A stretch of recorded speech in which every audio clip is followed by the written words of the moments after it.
Is my mic on? Hello? Oops. Good afternoon. Allie has passed around cards, so I hope everyone received one. So, before we start, we want to acknowledge that we're in the homelands of many American Indian communities, both ancestral and contemporary. We'll honor our American Indian hosts by taking a moment to say an Anishinaabe moment, expression of thanksgiving.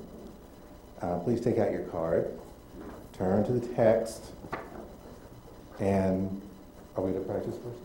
We'll play it once and then maybe we can all read it together. Yeah, first she'll play it once so you can hear how it sounds, and then she'll play it again and you can read along. So, first time listen.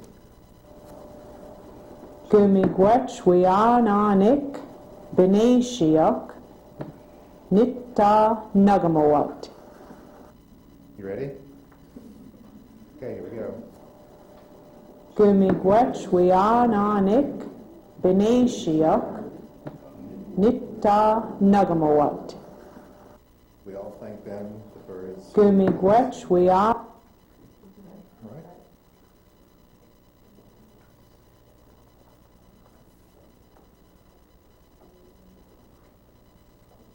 Okay.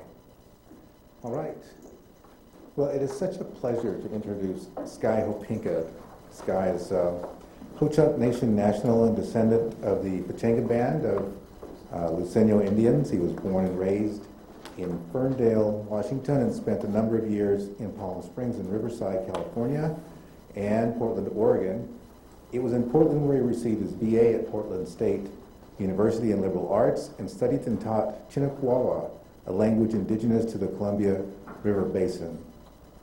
His work centers around personal positions of homeland and landscapes, designs of language and facets of culture contained within, and the play between the accessibility of the known and the unknowable, and how those concepts interact with the screen and the audience. His work has played at various festivals, including Imaginative Media Plus Arts Festival, Images Festival, Gordazane Festival, the American Indian Film Festival, and last January at the Sundance Film Festival. He was awarded jury prizes at the Underground Film Festival in Milwaukee and the Student Experimental Film Festival in Binghamton, and third prize at the 2015 Media City Film Festival in Windsor, Ontario.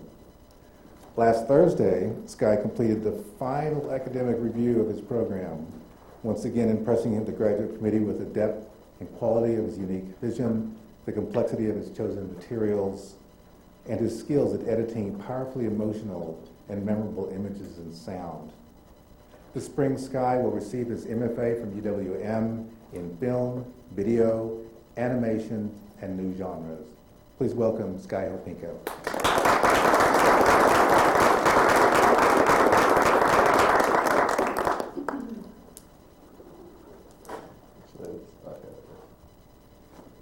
Hello. Thank you so much, Michael, for the introduction, and thank you, Ken and Ali, for inviting me to participate in this conference and present my work today. I've been able to catch a bit of the conference and sit in on some of the panels and discussions, and it's quite an honor to be in a room with such thinkers and such people active on exploring these ideas of indigeneity and ethnography and contemporary issues that we're facing as indigenous people. I don't want to talk too much because that's why I make movies, but I do want to help frame some ideas that I've been thinking about in terms of my work. I'm not an ethnographer, I am not an anthropologist, I'm not a documentarian, and I also don't like definitions by attrition, so I want to talk about the things that I'm interested in doing and things I'm interested in talking about. A few years ago, as I was beginning to work with these films and with these forms and to question the documentary form and ideas of truth contained within those, I came across a quote that helped complicate the idea of ethnographic film for me in very helpful ways, and also to hopefully redefine the term. But I'll read this quote very quick. It's somewhat short, by Elliot Weinberger. There are vast areas of human life to which scientific methodology is inept, to which ethnographic description must give way to the ethnopoetic, a series of concrete and luminous images arranged by intuition rather than prescription, and whose shifting configurations, like the points of and between the constellations, map out a piece of the world. Now, what I like about that quote is that it gives me space to explore these issues within my own culture. The thing I don't like about the quotes is that it still falls under the umbrella of ethnography, of having to look at something and quantify it, or attempt to quantify it. Not to take away from the fields of ethnography or anthropology, but in ways that I'm trying to frame my work or structure my work and think about my work and complicate my work. This is a good starting point for me, or at least as an introduction to these videos. I always like to say that these are documentaries, just as a point of reference to how to engage with them, but they're definitely experimental films, so there's going to be durational qualities and confusions that are by design. So this first video I want to show is Kuninkaga Remembers Red Banks. Kuninkaga Remembers the Welcome Song. I guess the information that is helpful going into it that is contained within a synopsis is Red Banks is a place that's located in Green Bay, Wisconsin, just north of here. And it is also like where my tribe, we have our origin stories, our creation stories come from this area. And the site is also the location of the landing of Jean Nicolet in 1632, 34. He was the first French explorer, European, to come to this region. So I find it interesting that this place, the specific sites where we as Ho-Chunk people have our creation story is ostensibly the Midwestern creation story as well. So without, I don't want to say further ado. Sky, do you want me to turn the lights back on after the first film, or do you want to keep them off for both? Turn it back on after the first. I would like to introduce the second one.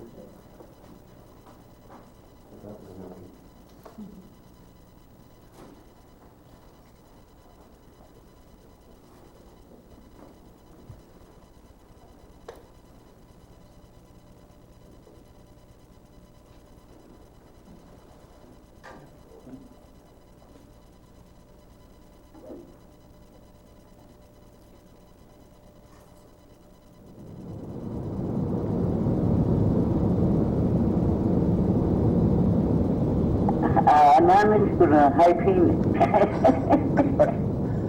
Johnny's scared. Oh, good pee action.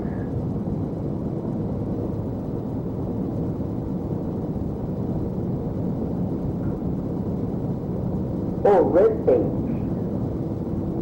I was only there twice.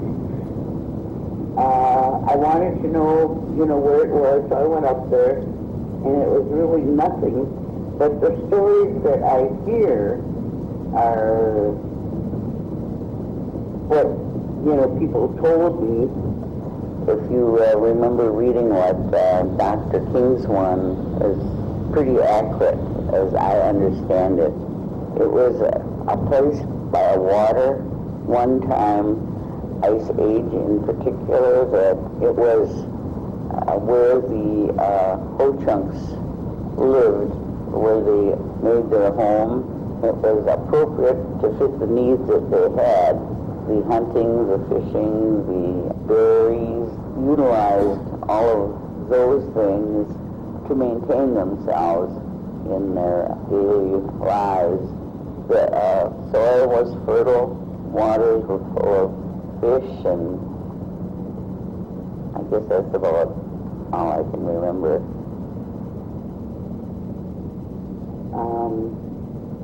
And I don't know who even started that park, and who decided that that's what it was, where that park was going to be, or if it was Indians that did that, or if it was white people, or it was, I don't know. Carlos and his people found us. They finally discovered us. I mean, sometimes when I say that story, or tell that story, that's the perspective I give people, We were always here. Nobody discovered us. What's the Ho-Chunk name for Red Banks? Moge Shuch. Moge is it's like a bank, or another word for it is a ditch. Moge Shuch. That's where the shells were. Saw them for themselves and how they were fragile, and there's no sand there, just the shells.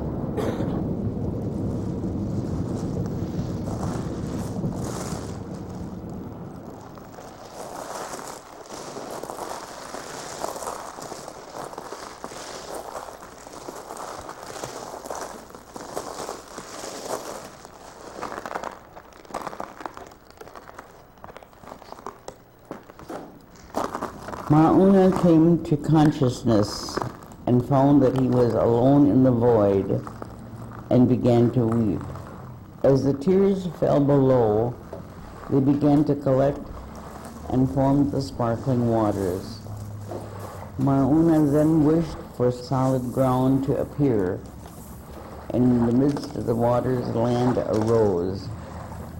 Yet the creation was not quiet, but moved as waves in the sea, then covered the land in stones and grass, and yet it was still not quiet.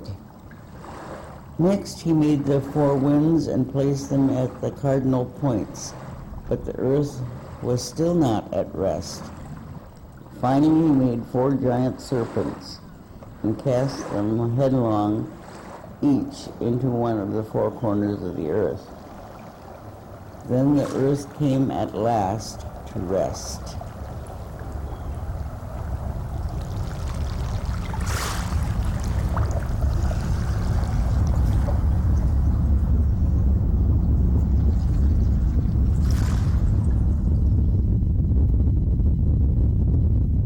Hello, Ho-Chunk inina, Hoiteteja, Okupinka Nanswank Ido China, Chegereja, Ipakeske, Unkshigiwi Imina Ide, Vegetaske, Wanga Kuzwigi, Orak Uragide. Egetaskan Kashigegi, Hoiteteja, Nanswank Ido China, Shigete, Haihide. Hajanga, Unkshigowi, Isaregi, Kiske, Egi. Egu Ho-Chunk Otera, Okanchank, Hakaranya Chai, Da Hawa Egi, Orak Iskajak Egike, Hirawat Uskorak Pini, Eski Kiske, Ninge Hankte, Meko, Eske, Okiaga Sakan, Hiu Meko, Eske, Hashtag Hawi, Hagi Meko ID.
that one. Yeah, that's a welcome song. I call that the Wisconsin Dells welcome song. What's that?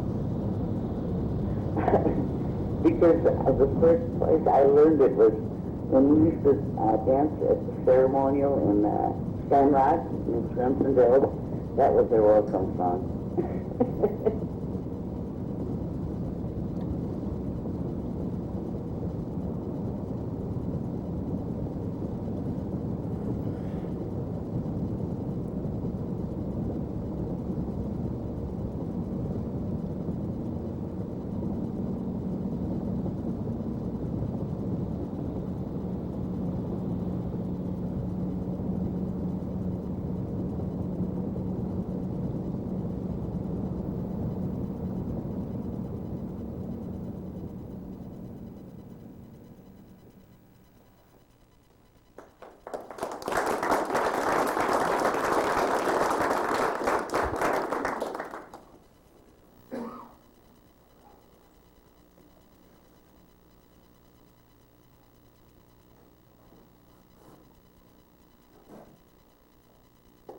This video is called Jáaji Approx, approximately.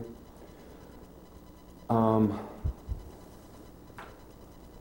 past 10 years, whenever I'd see my dad, I would talk to him and say, "Hey Dad, how's it going?" And I would try and record our conversations, or I would give him the microphone or the recorder that I had and say, "Can you tell me a story? Can you sing me a song?" Like growing up with him, like he was in the Power Trail a lot, and he was a singer, and my mom was a dancer. And so like that was part of my tradition growing up, but at the same time there was a lot of removal between those actions and also my experience of it. So is this on? I forgot to turn it off, but it's not important right now. I see some heads nodding, so I think you can hear me. But I'll turn it on. There, okay, much better. So as I would gather these recordings, I'd listen to them and use them as a way to process this information or experience it.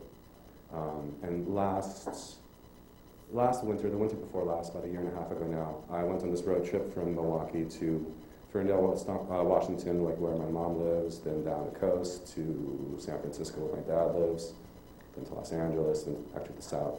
So it's really this giant loop around the West and the Midwest. And as I was driving, I would listen to these recordings, I've had them for the past 10 years, and whenever I'd see them, I'd record more. And as I was driving through these landscapes and listening to these recordings, connections with the associations became apparent, or just I thought of how he was on these roads like 30 years ago in the heyday of his travels. And to be able to experience the same landscape 30 years apart and then still have these recordings as a connecting point between his travels and my travels. It felt that the connections were strong, and also like how I view these materials that I've recorded and how I view these images that I've captured. As like part of my practice is just to shoot what I see and just shoot whatever and just gather a bunch of images and then construct a video after that or however it may come together. So the relationship between these recordings and also that I gathered, and then also these images that I was taking, like served as an approximation for a relationship. Like these recordings as they exist, they're not my father, but the approximation of this relationship between me and him. And the landscapes also serve to exist in a similar fashion, or just the gestures or the attempts to make connections between all these different elements and how they're constructed. And then also my relationship and to the distance between me and all these elements in conversation with one another.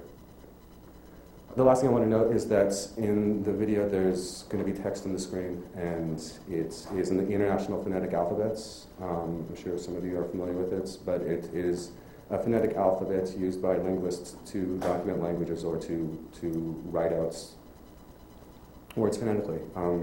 And it's also used to help tribes that don't have written orthographies or orthographies to develop writing systems as a basis or one of the many tools used in that. So I use that phonetic alphabet in this video. But this is Jáaji Approx, and it's about 7.5 minutes.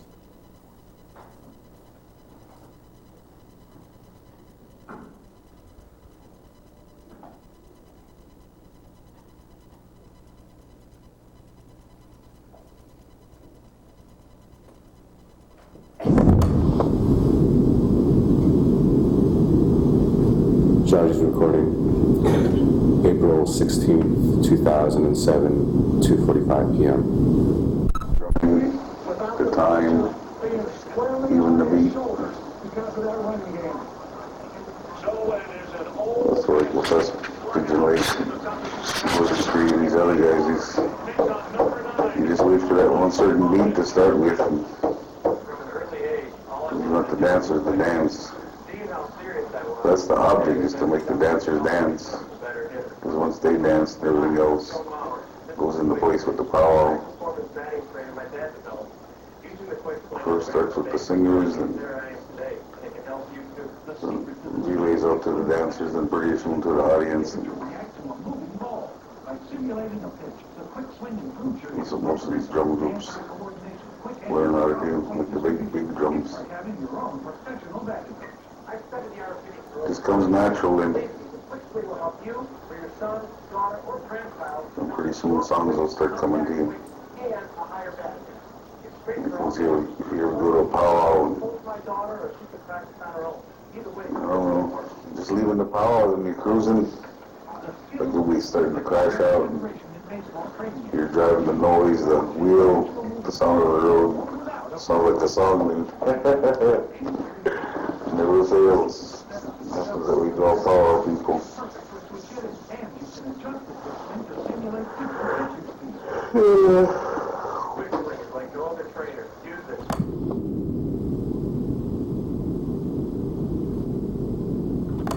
My Jáaji's recording is Layaway song, December 13th, 2005,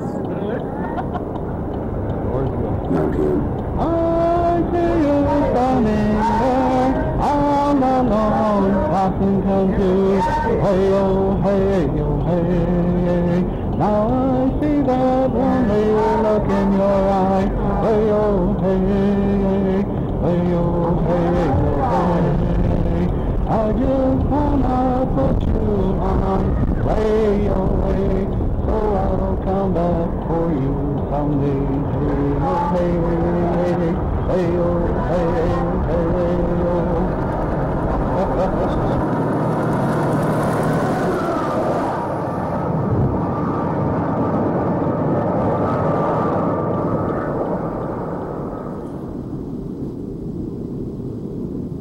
Jáaji's recordings, December 22nd, 2007.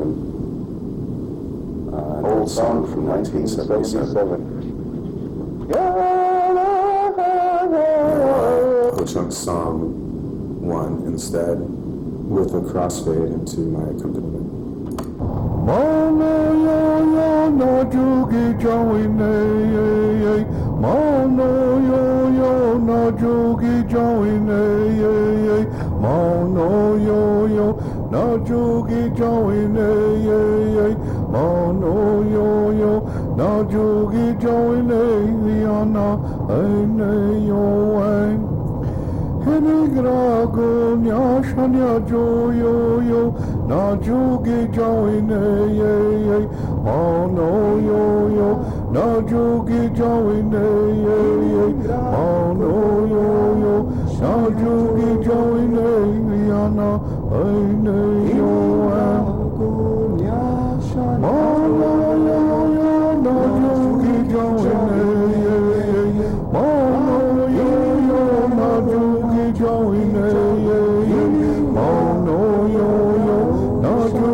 Jáaji's recordings, Porcupine Traveling Song,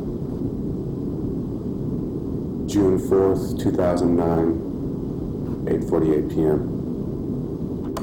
Either one of the old songs that I know will use me by the Porcupine Singers, it's a prayer song, but it's a traveling song. Every time we go to a hollow, we all gather outside the car, we gather in a circle, we sing this song to ensure our safety in our everyday life, a protection song.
you have any questions?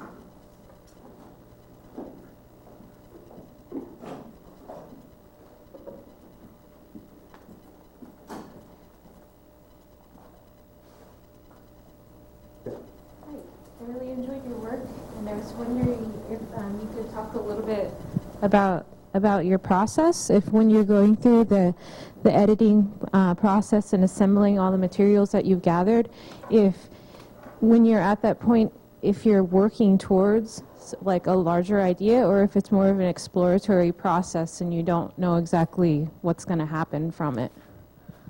It's all of those.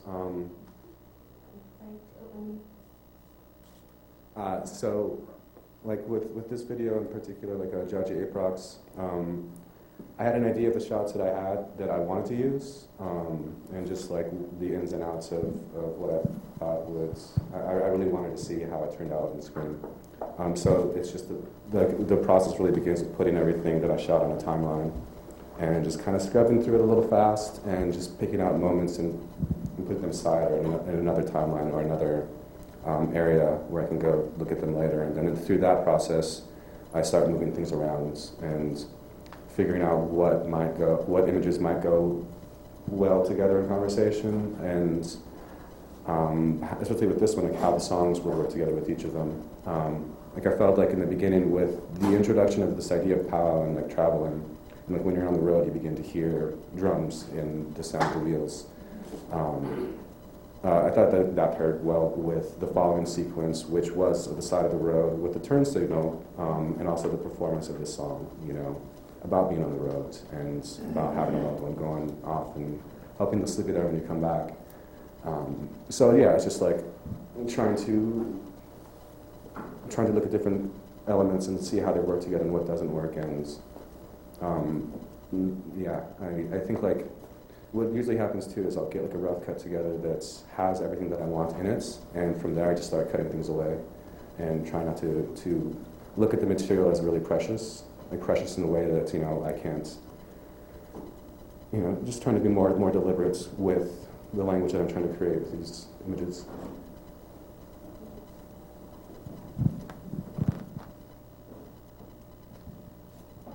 Any questions? You use a lot of native languages in your work, and I know you also study native languages.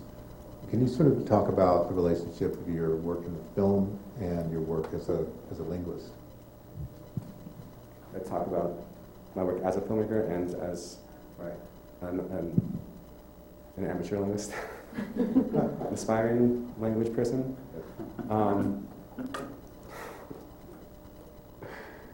So I like my history and like my relationship to these things and how they came together. So yeah, for the past 6 years, I've worked with native or this language, Kuninkaga, and through the organization that I worked with, they developed a methodology that the purpose is to help train teachers as fast as possible. So you're training your students how to teach as they're learning the language, and as they do this, they get training in both language proficiency, but also in tools as a teacher and how to use those and facilitate those skills. So really, I've always wanted to learn my language and also like question the idea of what it means to say my language. And learning Kuninkaga was a really great step in that direction, or understanding the complexities of language and the impact that they have on culture. Because like I was living in Portland, Oregon at the time, but my tribe is from Wisconsin, and I wanted to learn Ho-Chunk, but there's like some 2,000 miles separating us. And like the tribe has language materials that they send to members throughout the country, but I met this guy, and he was like, "You want to learn Ho-Chunk? What you really need to do is learn Kuninkaga. One, because it's right here. Two, because you'll be helping out this other language and giving back to this community that you've in the city that you lived in for 7 years or 5 years, however long it was at that point. And your second language is always the hardest. So if you learn this language, it'll make learning Ho-Chunk that much easier. And so from like 2000 until still, I've been involved in that language community there and helping pass on what I've learned. And like through that, I've had the opportunity to work with a lot of other different Native communities throughout the Northwest and the Southwest and Alaska. And really, like, my interest in language, the development of that coincided with my interest in film or video as a medium of telling stories and conveying all these different ideas that I had surrounding the complications of culture. It's like once you reach a point in a language where you begin to think, and it's all these other issues pop up, or these conversations, or these ideas, these conflicting ideas that you have with your English brain, ideas of manners, ownership, how you view the world, and how you interact with objects around you. And like those don't come from like, you know, one-to-one direct translations that you may engage with as a language student. So being able to drop off or cut off the English side of your brain as soon as possible in learning a language is a huge step towards fluency. And with that, you can see like the complications or just the relationships between all these different cultural concepts and how they are embedded in the language. And through thinking through those interactions, it really helped me guide or use video as a medium to explore those interactions and my issues with them, or my lack of understanding and attempts to understand or reconcile all those different ideas. And I hope it makes sense, I guess.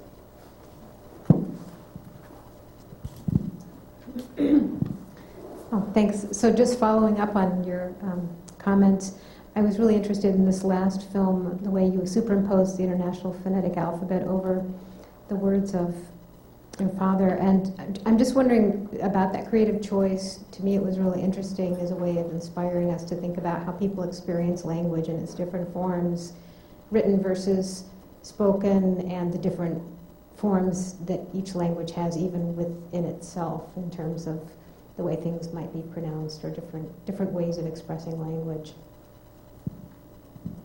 Just more about that creative choice that you made there. Yeah, I like with the beginning of the video, I wanted all these layers and filters to exist between the viewer and what they see and what they experience, and as a representation of how I'm engaging with this material. You know, it's like I'm going in kind of coldly and like documenting and logging these recordings of someone very close to me, and the primacy of the subtitle in the center of the screen is to get rid of the cinematic language of the lower third, where it is of a voice or a bodiless voice or someone off screen talking, and the placement in the center of the screen is an attempt to, one, create a barrier between me, the logger, and the material, but then also to instill a certain coldness, but then also you don't know whose voice it is, even though you know whose it is, because the idea of the person that's being approximated is still just an idea, even though they're a real person, and just trying to reconcile those two different ideas or people or experiences of someone.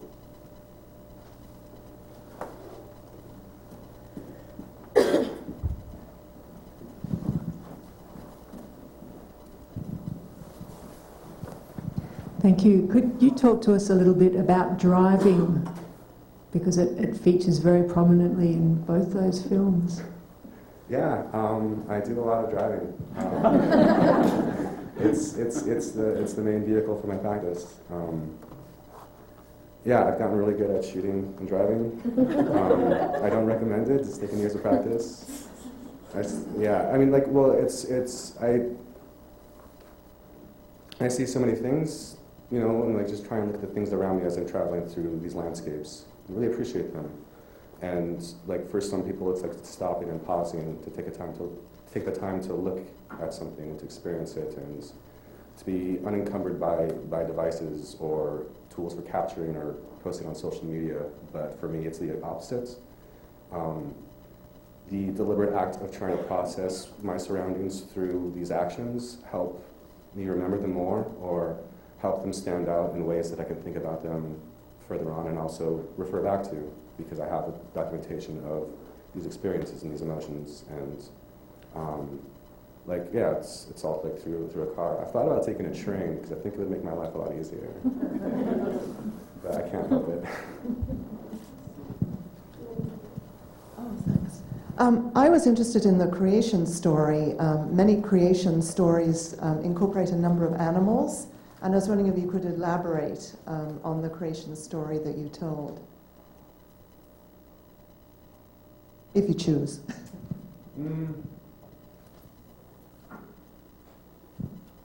Like the thing that I really love about Ho-Chunk cosmology and all the systems of belief about where we came from is there's a lot of different creation stories and origin stories. Like there's usually a creation story for each clan, and maybe 4 or 5 between all of those. And what I like about that is that there's no singular idea of where we came from, but just different attempts or ways of thinking through the idea of becoming and place and starting points. As far as like an animal, there's one story that I heard that I really like, or I think it's just funny. Not funny, but more funny guffaw, I guess. But they say that we came to Green Bay on the backs of a turtle, on a turtle's back. And what's interesting about that is that turtle is an animal in Ho-Chunk cosmology that represents war. So to say that we came on turtle's back, does that mean that we came, guns blazing, So I think like it offers interesting like commentary on the idea of what happens, but then also how it's not really important what happened, but how we relate to this information that helps give us identity and purpose and place within the landscape. In terms of the turtles, there's that wonderful school up near Green Bay in the shape of a snapping turtle. And we saw it when it was just being built. I mean, it was tremendous. And I got to understand that educating your children on the backs of the turtle, and the turtle represents North America. So I really like the symbology of that. So. Yeah, and there's, even like amongst all the different tribes, there's so many different ideas of origin or placement, or even like how to name these landscapes that we live on in territory.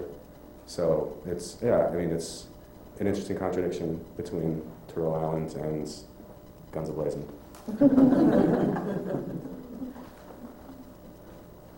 I'll go, well, since you're right here, we'll do like this, and then Hello.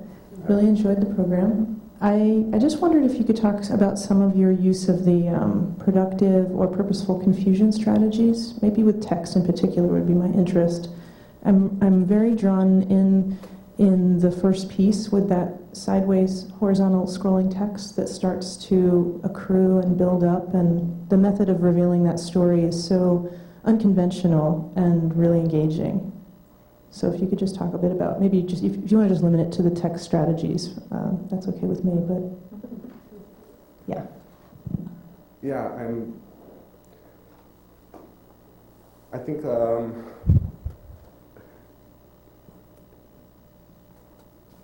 it may begin with my ideas about audience and like thinking about who my audience is, and as a way to engage with beginning editing with these projects, I wanted to make something that was very specifically for a Ho-Chunk audience. Like this movie is like for you to watch as a Ho-Chunk person. Just in relation to how we view international cinema, we see a film that's in Japanese or Thai or Russian, and we don't question the things that we don't know. We accept that we don't have a right to know them, or we're not part of that culture and we can't engage with it. And so the pleasures then shift to other things as far as just like the relatability of the narrative arc or things that affect you in all these different ways. So, I mean, I realize that it's also limiting, but then also I want to refocus the information and the language and the shorthand conversations that happen around pieces that exist in the community and where we're not trying to teach you anything. I don't think I'm trying to teach you anything in these, and I don't want to teach you anything. I want them to be a point of questioning, a beginning point of questioning. And the strategies of text reflect that. It's like there's things that are helpful to know in understanding the story, and there's things that you don't need to know. But with the text scrolling, I felt like that was in relationship to earlier in the video where you had a manifestation of my attempt to recount a creation story visually rather than referring to another text or another source. And in a way, like I view the left to right scrolling is just the same as reading, it's not going to go anywhere. And as the repetition of these texts, and as soon as you realize that, oh, this text is repeating, I can move on to the next one. There is an ease in the viewing that comes from that. And in a way, like that's exactly what the printed word is it's a very concrete, well, it's not, it's a very solid object that you can look at and refer back to, and it's unchanging, as opposed to oral traditions, which part of the changing elements of a story or a cycle of stories is that they change based on the performer and the audience and all these different elements working together, whereas the rigidness of the written word has a certain prominence that sometimes we're beholden to. Like if it's written, then it's real, and there's an authority behind that. So that was my attempt to play with those ideas, or complicate them. Thank you, Sky. That was really beautiful, and thank you, Jesse, because that's kind of very related to a question that I wanted to pose you. There's a hint, I feel, in the first video that you showed today that I think it's an interesting cue into the reading of your films, which is just before the creation story is showed. Correct me if I'm wrong about the citation, but the voice, the narrator says, if I can't, I'm not going to tell you through a text, but perhaps moving images would be an interesting or more cohesive way of telling these stories. And I find that really interesting because I feel that the films in themselves are kind of creating a kind of a language, but a language perhaps of doubt rather than a language of authority. And my question to you, I think it's more, when is it that you realize that film is the medium that has the capacity for this element of question, doubt, and layering? Like, is there a moment that you depart from a study of languages and you realize that filmmaking allows you to think or to feel into a certain way? Like, how's your relationship? Like, talk about your relationship to film and how that arrived in your life, I guess. As I was to kind of bring it back to language, or just to begin with language, I remember as I was learning Chinook, I would ask my teacher all these different questions about the language and what it does. Like, what happens if we try and say this, this, and this, and what does it mean about this, this, and this? And all that was in English. And the thing that he told me was, this is a conversation that we need to have in the language. You know, we want to get fluent to a point to try and answer all these big questions in the language, because then we would be in a place to have some authority in commenting on it or talking about it and seeing how the language works, talking about itself within itself. And I think I view that same sort of idea with video, where I'm trying to work through these ideas that I have that I can't answer because I'm not fluent in something or I'm not proficient in something. So I just reached for the nearest thing that I feel I have an authoritative gesture over, and use that to work through these ideas, or demarcate them at least for future reference. We're over time. Last question. Well, you kind of just talked about it, I guess, in your response to those two questions. My question was just going to be more about genre, because so you've mentioned kind of documentary film, ethnographic film, these are short films. So I was going to ask you to reflect on genre and maybe if you're melding or shifting genres. And then I had another question about audience and reception, which you kind of addressed. Yeah, that's it. Yeah, I mean, like, when I'm submitting to festivals, I always linger between the two boxes, experimental or documentary. And what's really great is when they let me click both. But still, like, I don't want to limit myself to just both of those sorts of things, which is why I'm attracted to the idea of the ethnopoetic as a genre. Despite its complications or just the things that, I don't know, that it's burdened by with its tradition of ethnography, I think the poetic gives it enough weight to breathe a little easier and to, in a sense, like, fork off from ethnographic film to its own entity or its own idea. I mean, I like the title like nonfiction. It's kind of bland, but it's accurate, I guess. But I think ethnopoetic has a certain amount of authority and romanticism that's I'm really interested in. Thank you, Sky.